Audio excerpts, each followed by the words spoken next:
Good morning, video games. My name is Brendon Bigley. Today is January 12th, 2021. Just want to start the episode by saying thank you to everybody who checked out yesterday's, the very first edition of Good Morning Video Games. Just a reminder, I'm going to do this every weekday, and if you are into that, then maybe subscribe to the channel. Anyway, let's just get right into the news, because I'm so excited to start the day with just some wild, baseless speculation. So let's do it. I saw this tweet yesterday from the Dragalia Lost Twitter account saying that Joker and Arsene from Persona 5 and, the ancillary Persona 5 video games are going to show up in Dragalia Lost coming at the end of January. For those of you who don't know about Dragalia Lost, it's just this big first-party Nintendo and Cygames mobile game that came out 2019. Joined February 2019. Okay, that's helpful.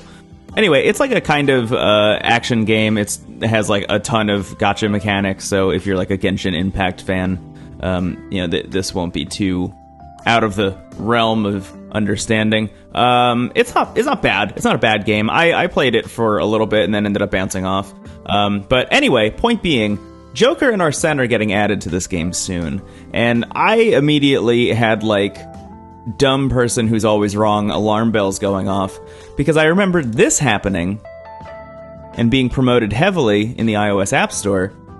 Joker also recently got added to AFK Arena, which is another huge free-to-play mobile game. Immediately my thought was, this feels like a late-night talk show promotional tour for something.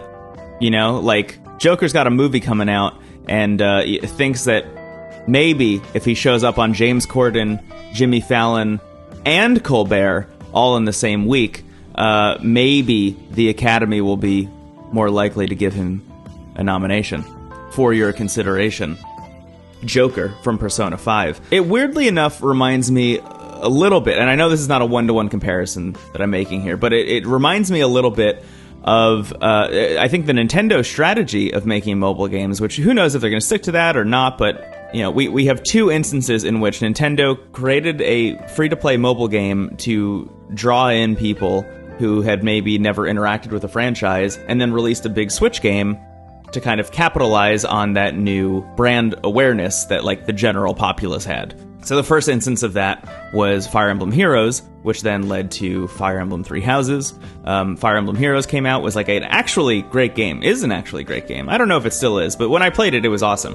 It really was kind of the full Fire Emblem Tactics experience shrunk down to mobile, and then it also had the unfortunate and probably predatory gachapon mechanics of pulling characters and not getting the ones you wanted and spending too much money on it.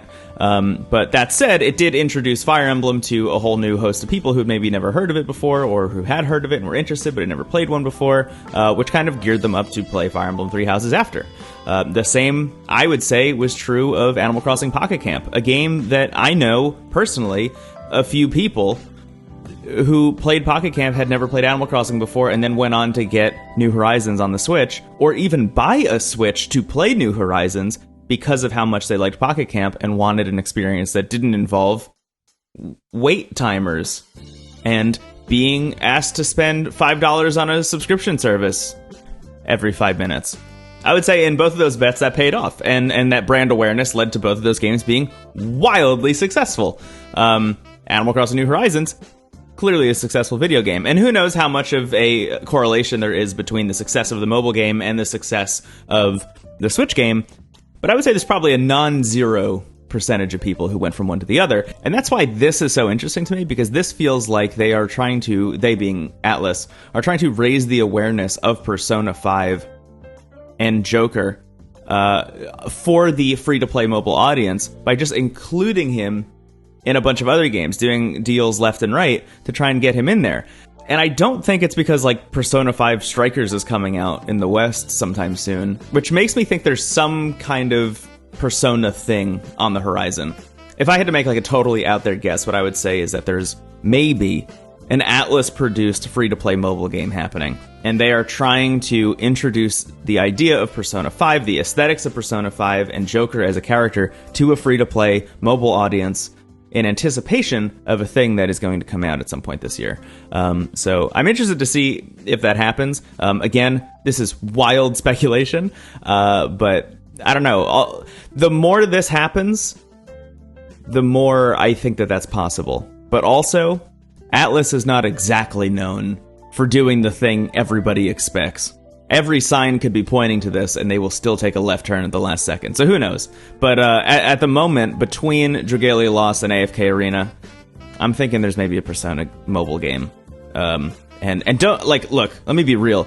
Don't get your hopes up for it to be like, I don't know, Final Fantasy 15 Pocket Edition, but for Persona 5. Like, I don't think that that's the thing that's on the horizon. If they are not shoehorning, that sounds mean. But if they're putting Joker in all of these other free-to-play mobile games, it seems like they're getting free-to-play mobile gamers to be aware of Joker and Persona. And given the amount of Personas and stuff in those games, like, I could see a situation in which there's some kind of Persona collection game with gacha mechanics where you're pulling the Personas and stuff like that. Anyway, I'm gonna move on from this, but this is my wild theory for the day, and I can't wait to point back at this video when I'm right. Which, to be clear, I'm almost never right. Now let's move on. Up next, we have a Kickstarter that drew my attention yesterday that I am just fascinated by. Genki, a company that has made a whole bunch of really awesome things. They made a Bluetooth audio device for the Switch that you can plug into the bottom and allows you to connect Bluetooth headphones, which is like a thing that should probably have been in the Switch in the first place. There's also a version of it for the Nintendo Switch Lite, which is pretty nice. They made this thing, the Covert Dock, which is this little brick here, which is actually the entire Nintendo Switch dock, just shrunk down to a thing that plugs into a wall, which is pretty remarkable. I mean, it's the kind of thing that you would just like throw into a backpack and bring with you on like a weekend trip somewhere, and be able to then plug your Switch into whatever TV is in your Airbnb or whatnot. It's a cool device, and they announced this new thing that I am just like fascinated by. It's the ShadowCast. And it's technically like for the Nintendo Switch is what it says here, and PlayStation 5, but is really way more versatile than they're making it out to be. And they kind of get into that in the FAQs and stuff. I spent a lot of time on this Kickstarter page yesterday. I have not backed it yet, but I'm considering it. So essentially what this thing is, on one end, actually, wait, here's a good diagram. On one end, you have the HDMI port that plugs into the dock where the HDMI plug would normally go. And on the other end, you have a USB-C port. You plug a USB-C to USB-C cable into this, and then plug the other end into your computer, and suddenly you can use your computer as a monitor for whatever you have plugged in. In this case, it would be the Nintendo Switch. And they have a little app that they have developed that you can download for Mac and Windows that you can open up and then use that as like the window for playing your games. One of the reasons I find this thing so interesting is that what this little device is actually doing is taking the signal from whatever you've plugged in via HDMI and telling your computer, like, hey, this is a webcam video. So even in like Skype or Discord or Zoom or something, you would be able to drop down from a list of your video devices and you could say like webcam, or alternatively, this thing would show up as a device in your webcam dropdown, which then means you could like stream a game over Zoom or something to somebody else.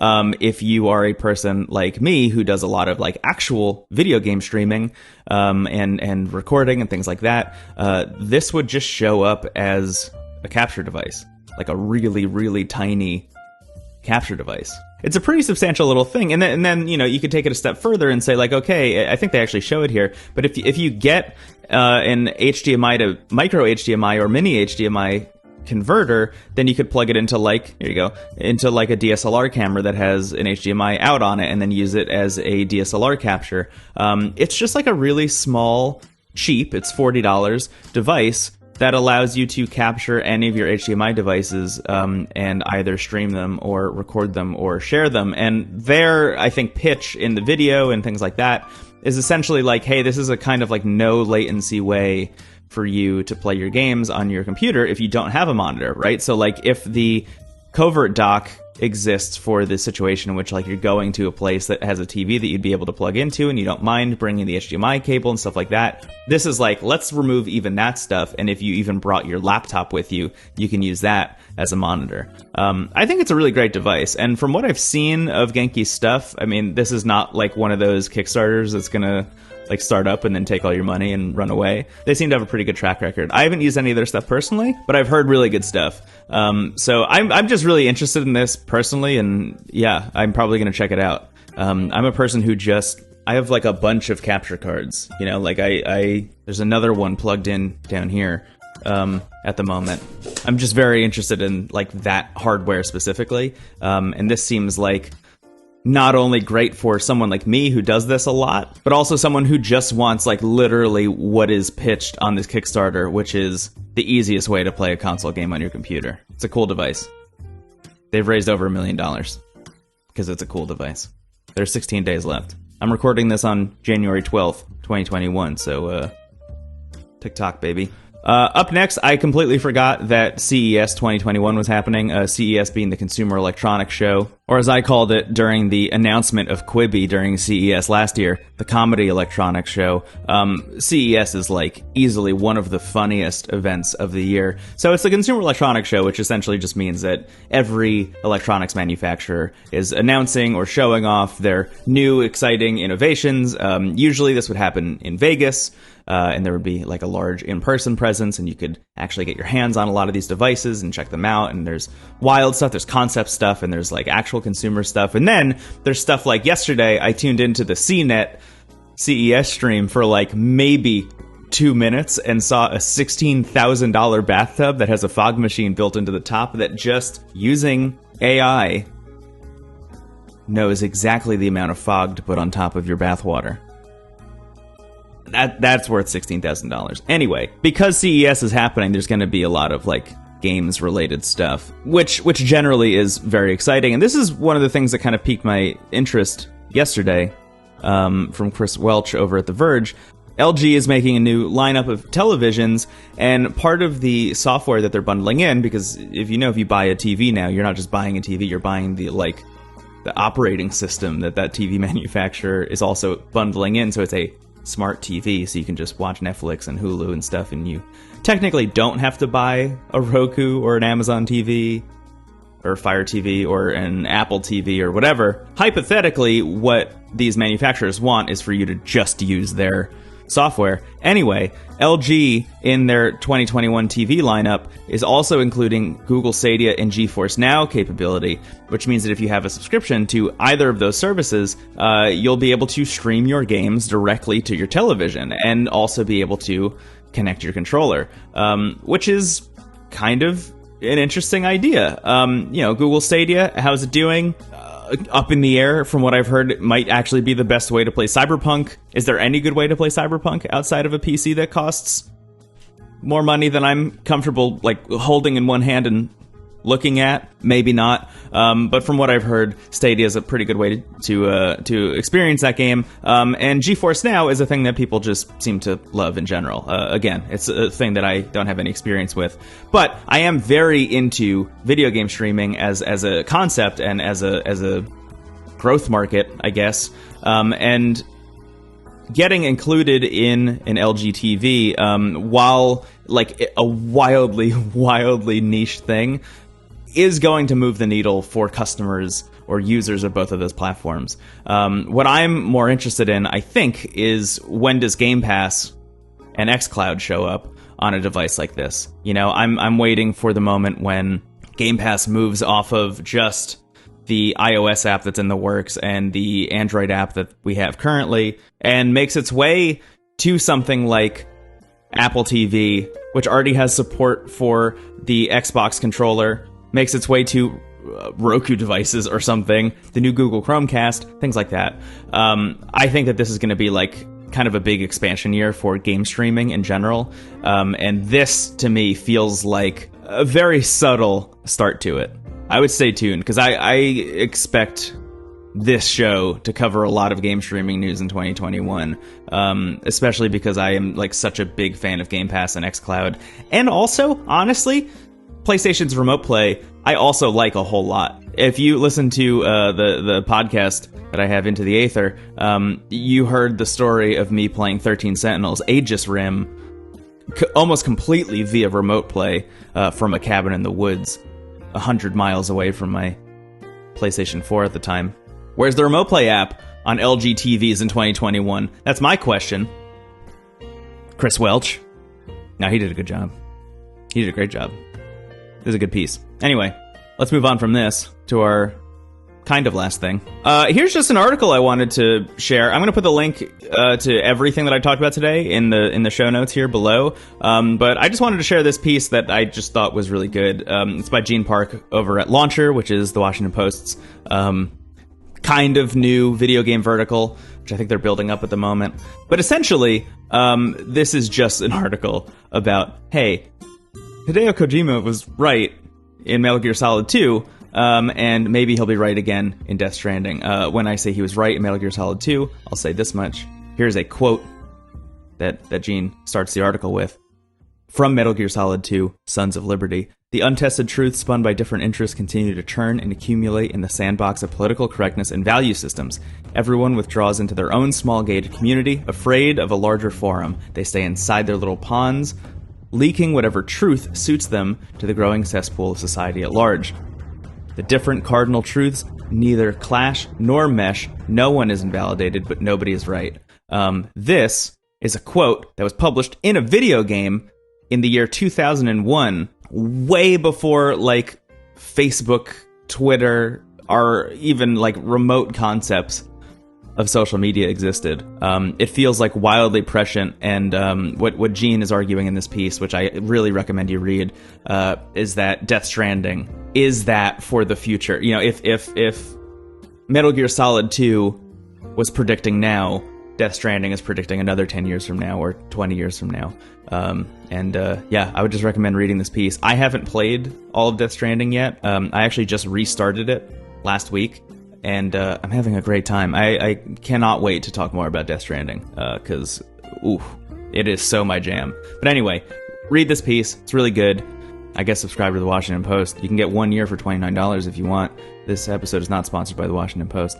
But let me move on to the actual last thing, which is not technically video game news. I don't know how often I'm going to do this, but I thought it would be worth answering a question that I got on YouTube. This one is from Micah, who says, very cool. Any plans to publish the audio on a podcast feed too? This would be the perfect kind of thing to listen to while making coffee and getting ready for the day. I answered this in the comments, but I thought it'd be worth answering on the show and also just kind of talking about and gauging feedback from. So here's the deal, is I am, like, very used to making podcasts. It's a thing I've been doing for years and years at this point. It's literally the thing I'm most comfortable doing is, like, sitting behind a microphone and recording a podcast, believe it or not. Where I start to break down in comfort level is when I'm sitting in front of a camera like this, and like talking to camera and needing to be a presence and moving and animated and things like that. Not to say that's a totally alien concept to me. I had a vlog in high school. I used to be in a band. I performed on stage, things like that. Like I have, like, performed before. But anyway, making videos like this, especially at the rate and at the speed that I need to do it for this show, these are things that I'm not super comfortable doing. So the plan with Good Morning Video Games at the moment is to keep it a video show because it's a thing that I'm not very comfortable doing, and I want to get to the point where I'm comfortable doing it. That said, part of the development process of this show literally involves me taking the audio out of the final edit of the episode, throwing it into my podcast editor so I can fix the audio and add music and things like that, and then importing that back into my video editor. So I could, like, very easily just take that audio and upload it to a podcast feed, and I have actually, in the process of making this show, over the past couple of weeks, I actually made a RSS feed that I could upload this audio to.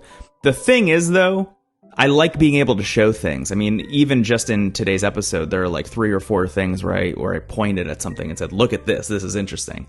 You need to see what this looks like. And me needing to, I guess, describe things more viscerally might change the vibe. But that said, if enough people think that this should also be a podcast and they would rather consume it that way, I'm not against doing that. At the moment, for me personally, I want to see if I can make a video every morning. that is edited and produced and on a level that I think is up to my standards of something that I would release. So that said, I would not be against eventually having a podcast element. So I guess let me know in the comments how you feel about that. Also, let me know in the comments if you have any thoughts about today's stories, if you have any stories you think I should talk about tomorrow. I know, like, literally 30 minutes after this episode is going live, there is a new Nintendo trailer that's going up for, I think, Super Mario 3D World plus Bowser's Fury for the Nintendo Switch, which comes out in February or March, which is one of my most anticipated games of the year, because Super Mario 3D World is the best Mario game. I'm sorry. Anyway, let me know in the comments about any of that stuff. Also, thank you so much for watching this episode. Please like, comment, and subscribe. Ring the bell for notifications. All of that stuff. I mean, there's a reason people say it at the end of every video. It just helps the horrible, scary YouTube algorithm know that this channel is something worth keeping an eye on. Also, honestly, just share these videos with your friends if you think they'd be into them or whatever. Yeah, you can also follow me on Twitter at Brendon Bigley. It says so right down there. All right. Hey, thank you all so much. I really appreciate you dropping by and joining me for this edition of Good Morning Video Games. Wow, look at how yellow the room looks now. So pretty. All right. Well, I'll catch you later. Oh, I almost forgot to say the thing. Hey, the most important meal of the day is video games. Goodbye.